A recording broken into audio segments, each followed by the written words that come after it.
Problem 44, Part C. This is problems from Chapter 6. What are we trying to find out? Well, what are we talking about? We're talking about the tread life of snow tires produced by Procter Company, and we're told it can be described by a normal model with a mean of 32,000, standard deviation of 2,500 miles. So we can say the distribution of the snow tires is approximately normal with a mean of 32,000 and a standard deviation of 2,500. Now everything I'm writing here I expect you to write into your answer. Part C, now I'm skipping parts A and B because you already did those, but if you don't know how to do those, let me know and I'll make a recording for them. So what fraction lasts between 3,000 and 30,000 and 3,500 miles? So we're going to make a drawing. I'm going to move down here to make the drawing. This is going to help us think about what it is that we're trying to do. So here's the mean of 32,000. Now we want to know how many last between 30,000 and 35,000. So we're going to put these on the drawing. So here is a particular case of 30,000, and here's another one of 35,000. And the question is, what percentage lasts between these two numbers? What percentage of the tires in the population are going to last between these two numbers right here? So we want to know, so anyway, so we need to know the z-scores of these two numbers. So let's do the first z-score. The z of the 30,000 equals 30,000. Let me put this down here just for your memory. Z equals y minus mu, the mean, divided by sigma, the standard deviation of the population.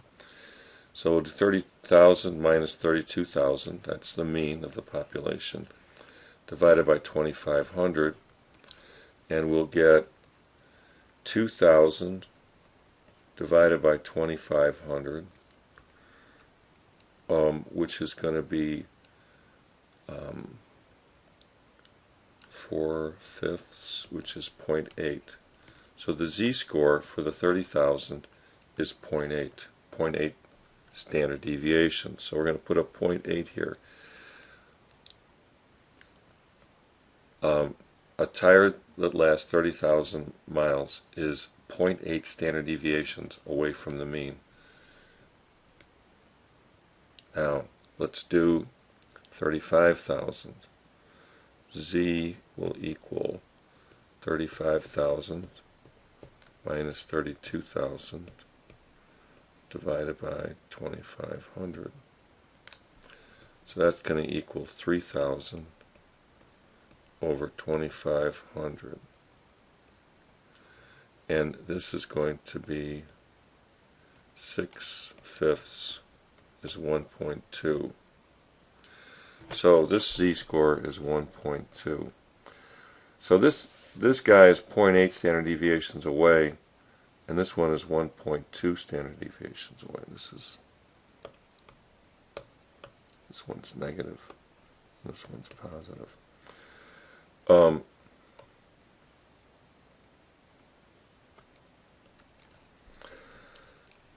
So now the difference between them is 1 standard deviation, but that does not mean that it's 34%. If that was, or 2 standard deviations, I should say. The difference between them is 2 standard deviations, but that doesn't mean it's 68% is the area between them, because they're not the same distance from the center. So we have to use normal CDF, and we'll do negative 0.8 comma 1.2 in normal CDF, and that will give us the proportion of the population of the snow tires that last between 30,000 and 35,000 miles. So we go to the calculator. Let me get out of this. And so we'll do second and vars, and we're going to use normal CDF number 2, and we'll put in negative 0.8 comma 1.2 close parenthesis and hit enter. So this is 67.3% of the population of the snow tires. So now we're going to write our answer. 67.3% of the snow tires have a tread life, that's what we're measuring, between 30,000 and 35,000 miles. Okay, so that's how you answer that. All of this has to be included. Next, now let's do part D. Estimate the IQR of the tread lives. Well, IQR, what does that mean? Well, we're still working with the presupposition that we're normally distributed. So the IQR for a box plot, let's put a box plot up here. Make it a little narrower.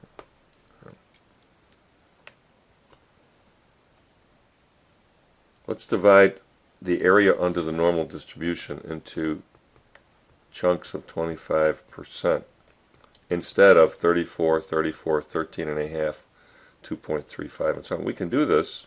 We can break it up in any chunks of percentages we want. I mean, it's 100% altogether. So then let's make a box plot above it. It fits in with what we're doing here.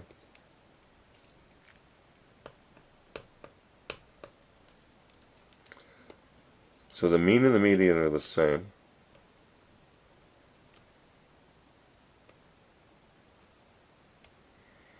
So here's Q1 and here's Q3. And the 25th percentile is Q1, and the 75th percentile, that's Q3. Now, the 25th percentile equals negative 2/3 sigmas. In other words, the 25th percentile has a z-score of negative 2/3. The 75th percentile equals 2/3 sigmas. So this is negative 2/3 and this is 2/3 sigmas. So what can we do with that? Well, we know that the IQR equals Q3 minus Q1, right? Okay. So in terms of standard deviations, the IQR is going to equal 2/3 standard deviations minus negative 2/3 standard deviations, and that is going to be 4/3 standard deviations. So in other words, the middle 50% of the data under the normal curve, the middle 50%, covers 4/3 standard deviations. It goes from negative 2/3 to positive 2/3 standard deviations. So if we want to know what the IQR is in terms of tread life, then we take 4/3 times 2,500. 2,500 is the standard deviation. And so we're going to get 1,000, or 10,000 I should say, divided by 3. So the IQR is going to equal, just call it 3,333 miles. Covers the IQR. So that's the IQR. for the tread life. So it's a very handy thing to remember. In the normal distribution, Q1 is always negative 2/3 sigmas away, the 25th percentile. And Q3, the 75th percentile, is 2/3 standard deviations away. Now this makes sense because one standard deviation covers 34% of the data. So it makes sense that 25% of the data would be covered by less than one standard deviation going in either direction. Okay, so there's the IQ arc. Let's do E. Okay, local tire dealer wants to offer a refund, but he does not want to take too big a risk. He is willing to give refunds to no more than, so less than or equal to 1 out of 25. Okay, so for what mileages can he guarantee tires to last? Now we're under the same preconditions. They hold for every step of this problem. We're approximately normal, 32,000, 2,500. Okay, so here's the situation now.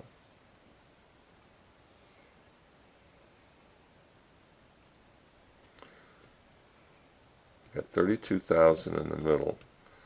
Now he wants to guarantee to 1 out of 25 people that a refund.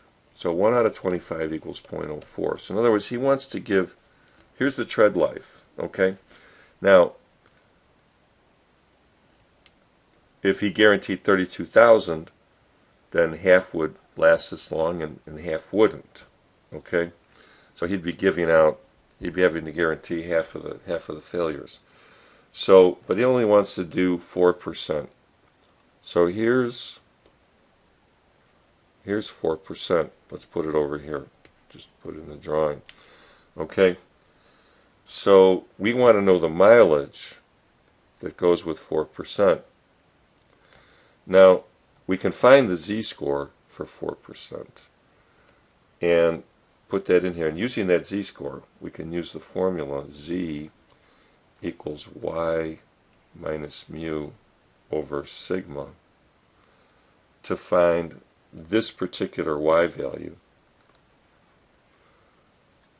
In other words, the tread life that corresponds to 4%. Okay? So actually, we don't even need the formula. We can just use inverse norm to do this. And we're going to do this right now. So let me erase this. We didn't have to do this. Sorry. Here's what we're going to do. We'll just do inverse norm.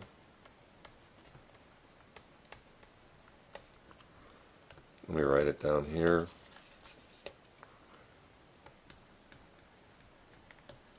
Inverse norm. And we're going to put in 0.04 because we want to know the z-score that goes with this. But then if we put in 32,000 and 2,500, we put in the mean and standard deviation, it won't give us the z-score. It will give us the actual y value that corresponds to that z-score. So let's do that. So we'll do second and vars. Inverse norm is 3. So we're going to put in 0.04, comma, 32,000, comma, 2,500. Close parenthesis and enter. So the y value that corresponds to 4% is 27623. Now we should round this down. It's really, we don't want to round it up because then he would be guaranteeing more than 4%. So we can say the dealer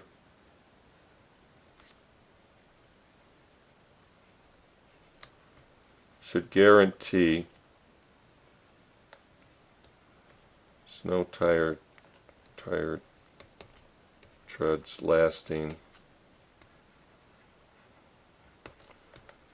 no more than 27,500 miles. I'd go a little bit lower than the 623. Okay, that's that. Now let's go on to tomatoes. Okay. Now,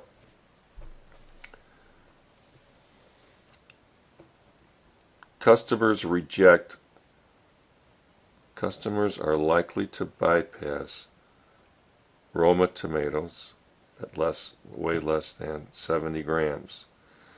Now, we're told a normal probability, it is reasonable to assume. And when you're answering these questions, it's okay to underline the statements that take care of your presuppositions. It is reasonable to assume that a normal model applies. And you can say, we are told the distribution of Roma tomatoes, tomato weights, is approximately normal with a mean of 74 and an unknown standard deviation. But we do know that it's approximately normal in grams. So we know that 11% of the tomatoes are too small. So, and 11%, what's the data value that goes with 11%, with the 11th percentile? 70 grams. Okay, so we're going to make our drawing here. We want to find the standard deviation. So we're going to put in our mean, 74 grams. And we're going to put in 11%. That's a percentile. 11%. We want to know the weight that goes with it. When we can find the standard deviation. Okay, so we take the formula z equals y minus mu over sigma, and we're going to solve this for sigma. So we'll do a little algebra. We multiply both sides by sigma. Sigma z equals y minus mu, and now we're going to divide both sides by z. So sigma equals y minus mu divided by z. So we know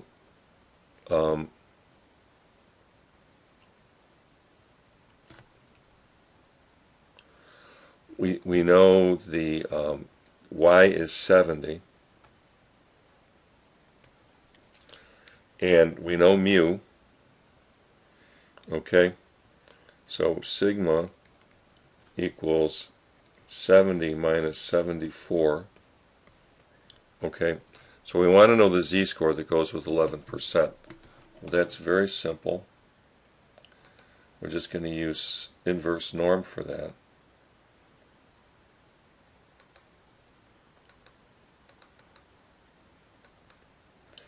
Okay, and that's negative 1 point, let's round that, negative 1.23. Now actually when I do this in a calculator, I'll show you how I'm going to do this. So that's negative 1.23. Now what I'll do in the calculator is, I know 70 minus 70.74 is negative 4. So I'm going to do negative 4 divided by, and instead of using negative 1.23, I'm simply going to use the answer for my previous question. I hit second, and if you see the little blue answers here, I hit the negative key, and I get the answer for my previous operation. I hit enter, and that's the standard deviation in grams. So sigma equals 3.26 grams. Okay, so that's standard deviation. So that's the answer to A. Now let me pause this for a second. I'm going to set up the next part.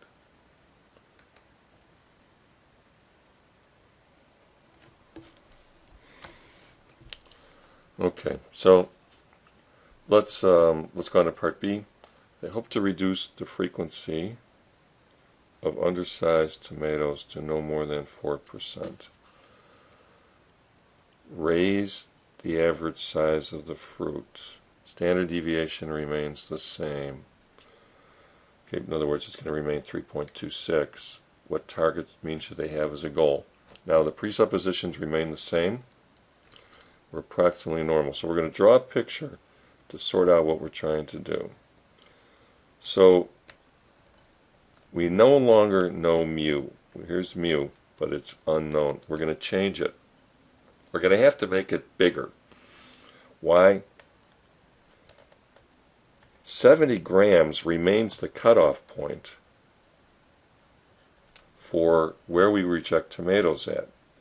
But now we want the cutoff point not to be at 11%, which it was up here, but to be at 4%. Well, the only way to accomplish that is for the mean to get bigger, because the standard deviation remains the same. So we want more standard deviations between the mean and 70 grams, so that 70 is now only 4% of the distribution instead of 11%. Okay?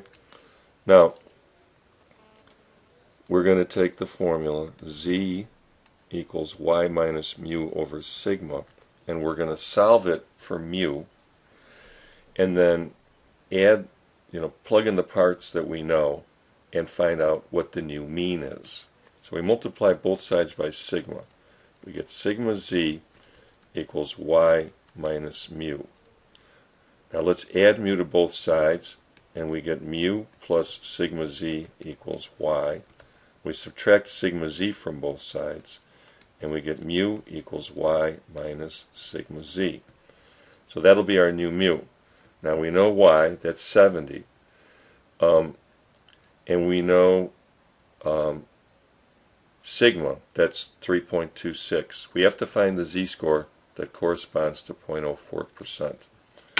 So we'll do a second vars and an inverse norm of 3 and put in 0.04.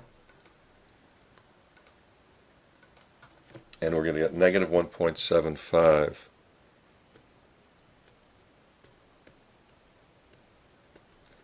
is the z, or the number of standard deviations, however you want to think about it. Okay? So the new mu is going to equal 70 minus negative, let's do it in the order of which I have the symbols, minus 3.26 times negative 1.75. That'll be the new mu. So 70 minus negative 1.227, I'll round it a little bit, times,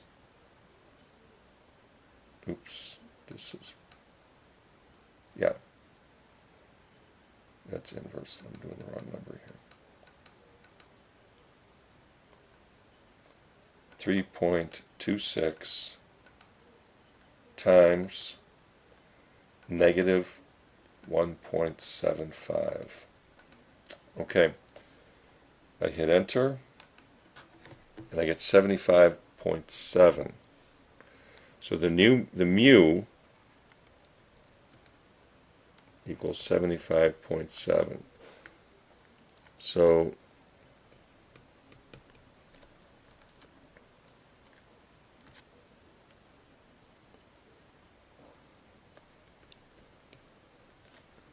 for 70 grams to be the 4th percentile,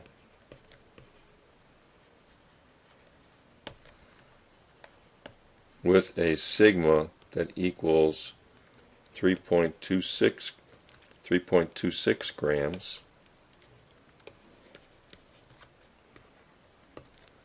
the mean of the weight of the Roma tomatoes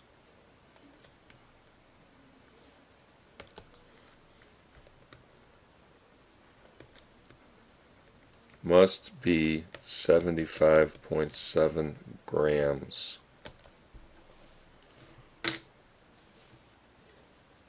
That's it. Okay, now, based on their standard deviations, compare the tomatoes produced by the two varieties. Okay.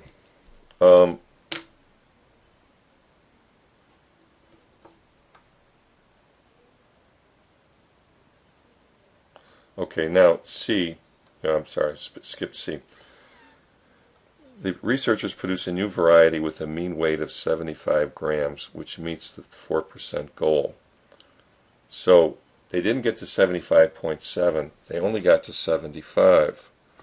We still have a normal distribution. Okay, so now we were being asked, okay, here's 4%.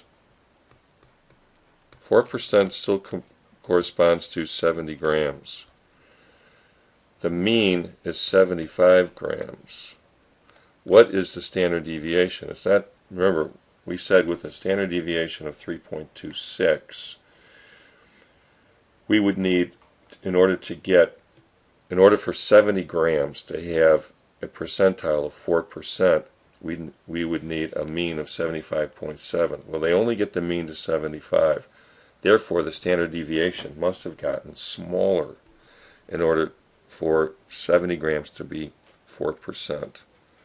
So now we're going to solve for standard deviation. Z equals y minus mu over sigma. So we're solving for sigma. So sigma equals y minus mu over z. A little bit of algebra. Okay, so the y, sigma equals 70 minus 75, and the z-score for 4% is negative 1.75. So this is our new standard deviation. So this will be negative 5 divided by negative 1.75. Now notice this will produce a positive number. The standard deviation is always positive. So the new standard deviation is 2.857. Let's call it 2.86 grams. Okay? So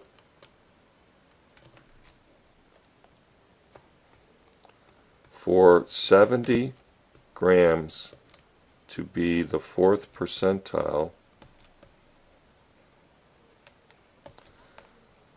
with mu equals 75 grams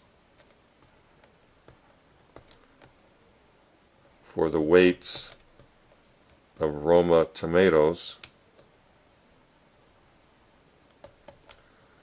the standard deviation, sigma, must be approximately 2.86 grams. Now, they ask you, the last question is, based on standard deviations, compare the tomatoes produced by the two varieties. Now here you're thinking about your answers, you know, all this calculations and everything. But what does this mean? Well,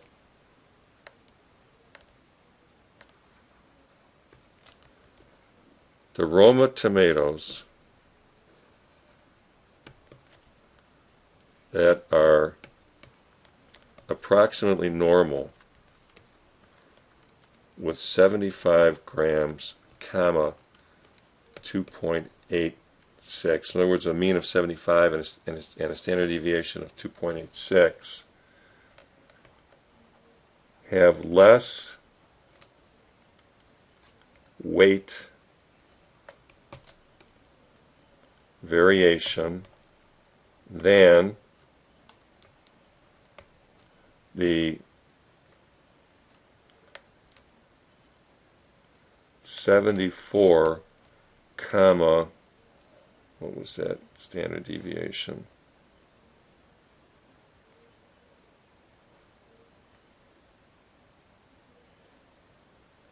.26. Then the